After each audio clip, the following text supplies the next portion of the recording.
Hi friends, welcome back to Naresh travel diaries. ఈ రోజు day 4 blog వచ్చేసి వాలీబాల్ అయితే లేదనమాట. ఈ రోజు మన మీద అయితే వరుణదేవుడు అయితే కక్ష కట్టినాడు. వరుణదేవుడు శాంతించాక మనమైతే టీ షాప్ కి అయితే వెళ్తున్నాము. అక్కడైతే మన వాలీబాల్ గ్యాంగ్ అయితే వెయిట్ చేస్తుంది. డైలీ వాలీబాల్ గేమ్ అయిపోయాక ఈ స్పందన గ్రీన్ కేఫ్ లో అయితే వచ్చి కూర్చుని టీ తాగేసి అయితే వెళ్ళిపోతూ ఉంటాము.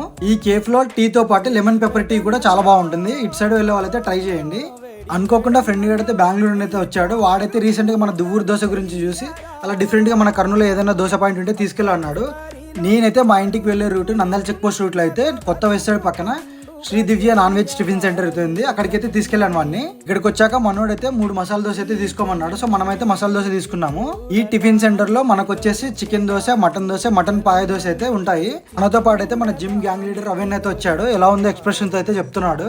మన కర్నూలులో వాళ్ళు ఈ నాన్ వెజ్ టిఫిన్ సెంటర్ దగ్గర తిన్న వాళ్ళు ఎవరైనా ఉంటే కామెంట్ అయితే చేయండి ఎలా ఉందో. వీడియోని అయితే ఎండ్ చేస్తున్నాము. మన వీడియోస్ నచ్చినట్లయితే మన ఛానల్ అయితే సబ్స్క్రైబ్ చేసుకోండి గాయ్స్.